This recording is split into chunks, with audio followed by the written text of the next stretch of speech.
මම මේ කියන්නේ හරිම සංවේදී පුංචි කතාවක්. 1990 මම මතුගම පාසලක වැඩ කරන කාලේ ගුරුවරියක් හැටියට 6 පන්තියට එනවා ළමෙක් ක්ලචස් වලින් තාත්තා එක්කගෙන එනවා බයිසිකලෙන් කකුලේ වලලු කරට මදක් ඉහලින් එක කකුලක් නැති. ඒ දරුවා පන්තියේ දක්ෂම දරුවා. හැමදාම ගණිතයේ විද්‍යාව ලකුණු 100 ගත්ත. අපි දෙමාපියන්ගෙන් ඇහුවාම කිව්වේ මේ කකුලේ පුංචි කාලේ වෙච්ච තැල්මක් අවසානයේ පිළිකාවක් දක්වා වර්ධනය වෙලා කකුල කපන්න වුණා කියලා. හැබැයි මේ දරුවා හරිම අදිෂ්ඨානයකින් හිටපු දරුවෙක්. හැම කටයුත්තක්ම හොඳින් කරා. මට හැමදාම කිව්වා ටීචර් මම කවදා හරි මේ ඉස්කෝලේ රෙකෝඩ් එකක් තියනවා කියලා. එහෙම හිටපු දරුවා අවුරුදු 2ක් හොඳට වැඩ කරගෙන ගියා. 8 පන්තියේදී මෙයා නැවත අසනීප වුණා. ඊට පස්සේ ගිහිල්ලා මාස 2කට පස්සේ නැවත ඉස්කෝලේට ආවා. කකුල දණහියට උඩින් කපලා. ඒත් මේ දරුවගේ අදිෂ්ඨානය අඩු වෙලා තිබුණේ නැහැ. ඒ ඇවිල්ලා පහුගිය මගෑරිච්ච පාඩම් ටික කරගෙන යා ඉගෙන ගන්න ලෑස්ති වුණා. ඒ අවුරුද්ද අවසානයේ මම මේ පාසලෙන් මාරු වුණා.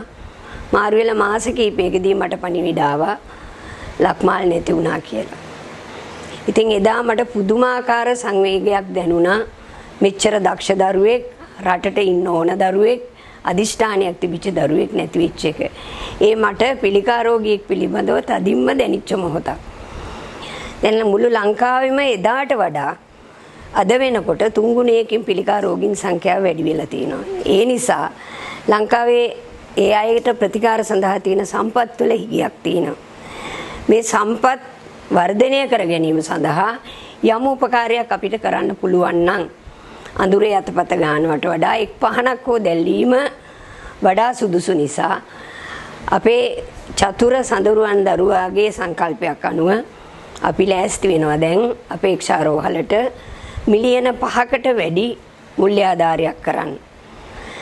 අපි මේ ඊටාම විනිවිද භාවයෙන් කරන කටයුත්තක් කොරණ ලංකා බැංකුවේ අපේ ගිණුමක් තියෙනවා අපේක්ෂා සමාජ සේවා සංගමයේ නමින් ඔබ සියලු දෙනාම මාගේ දන්නා කියන හිතවතුන් ඒ වගේම ඥාතීන් අපි දන්න කියන අපේ ශිෂ්‍යයෝ මේ හැම දෙනෙක් මේකතු වෙලා මේ අරමුදලට දායක වෙන්න කියලා කතා කරනවා. මම මැයි 10 වෙනිදා වෙසක් මාසේ අපි කරන ලොකුම පින්කමක් හැටියට මේ කටයුත්ත කරමු කියලා ඔයගලන්ට ආරාධනා කරනවා.